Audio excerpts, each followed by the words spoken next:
I'd like to introduce you to the person that changed my life. In primary school, I used to have a speech impediment. Because I couldn't pronounce the words, I couldn't understand them. Therefore, my reading speed suffered. And before I knew it, reading was my biggest fear. But this woman right here saw that I had a problem and prioritized taking me to speech therapy every week, even if that meant she could never take me on a holiday. This woman is my mother. And here is where I started my 15-year speed reading journey. Fast forward to today, I now have an accelerated reading speed of 1,500 words per minute, which is 7 times faster than the average untrained reader. I've taught over 2,000 people from over 100 countries. But speed reading isn't this superpower which only the rare few of us can have.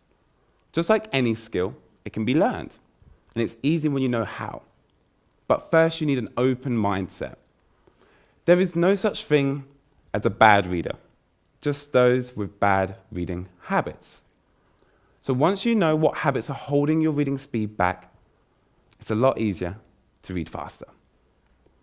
Now, the problem is information overload. The reason is, many of us in this room haven't had a class called reading since we were 12.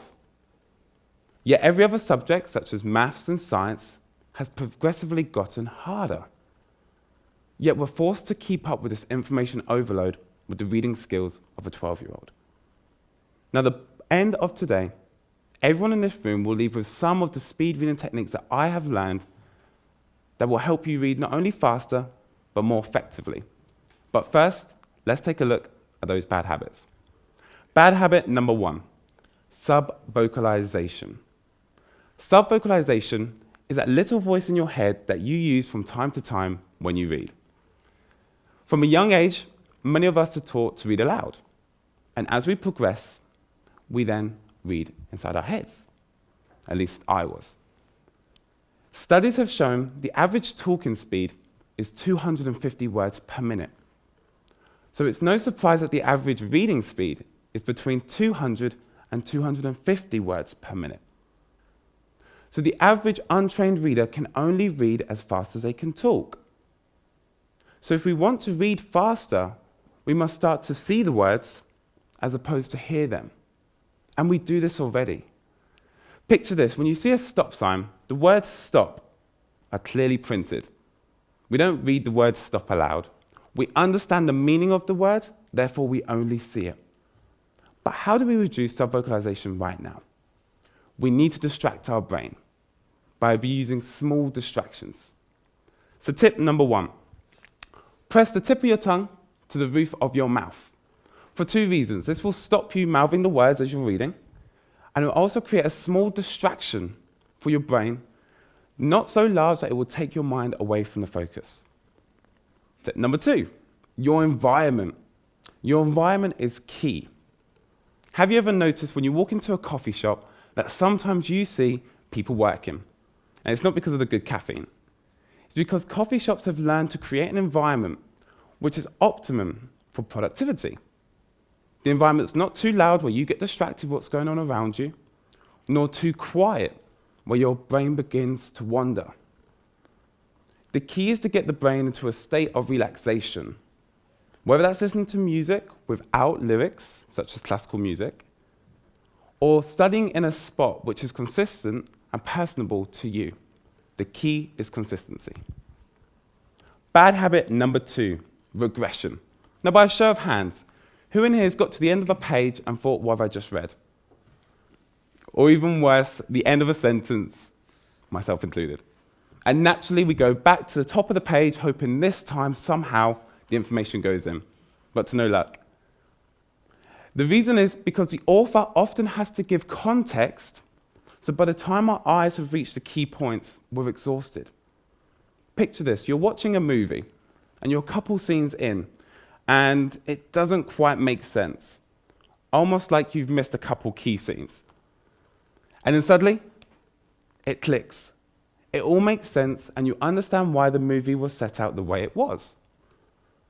The reason for this is not a lack of understanding, but more so a lapse of concentration. And one way we can improve our concentration is by becoming an active reader. When our brain wanders, it's because we've become passive. What's one of the most common questions children ask? It's why. Why do I have to do this? Why do I have to do that? We need to be curious. To find a good answer, we must have good questions. So whilst reading, have good general questions at the front of your mind, such as, how long will this take for me to read this?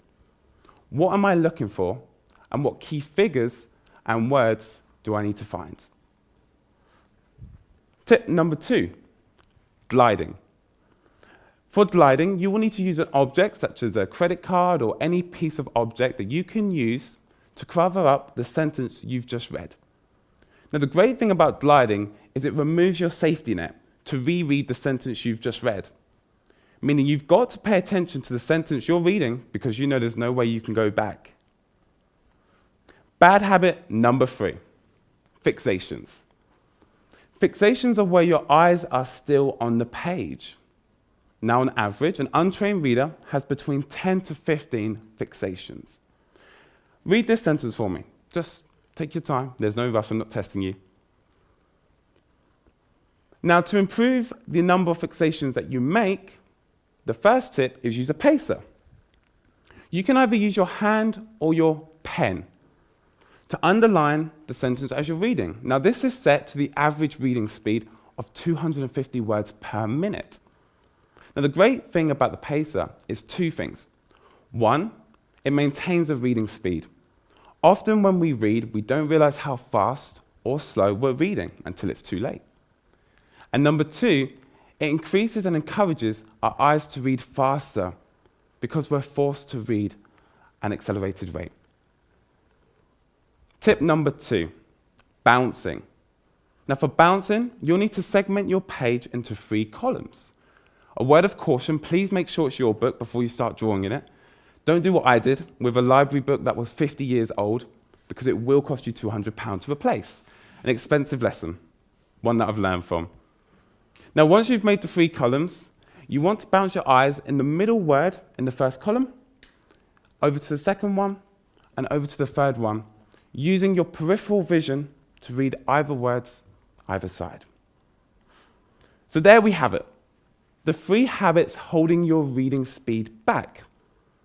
But it's important to distinguish between reading for a need and reading for enjoyment. Now, before I show you the strategy to read a book a day, in 2015, I learned something surprising, that the average reader can go from reading a book a year to a book a day without the costly tuition. Because speed reading is a superpower, one which you can turn on and off. And I'll now show you how. Step 1, the front and back cover. Sounds common sense, but it isn't common practice. This will give you a good context of what the book's about and also the authority that the author has. Step 2, the table of contents. 80% of a book's value can be found on 20% of the pages, the 80-20 principle. Your time is precious, so you want to be looking for the key points. So if it is your book, make a note on the table of contents of what chapters stick out to you. Once you've found those chapters, you're going to do your first section of your pre-read, which is skimming. Now, for skimming, you want to take 10 seconds per page, simply looking for key subheadings, diagrams that stick out to you. And I'll explain why on step 4. The second stage of your pre-read, scanning. Now, for the scanning, you want to spend about 30 seconds per page. Now, going back to those subheadings that caught your eye, looking for the key words and figures. Now, remember, the time it's taken an average reader to read this once, you would have already gone through this twice.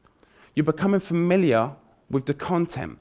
So when you do come to the final stage, speed reading, using one of the techniques such as bouncing, gliding, or visual aids such as a pacer, you'll be more familiar. Not only will you read faster, but your comprehension will be much greater because you've reviewed and you know what's coming up. So there you have it. How to read a book a day. Speed reading is an important skill in today's information overload society. And I encourage you, if you've learned anything here today about speed reading, please pass it on to someone who you feel could benefit from reading faster and more effectively. Because to teach is to learn twice. And what teaching speed reading has allowed me to do is give my mother the holiday she was never able to give me. So remember, time is precious, so waste it wisely.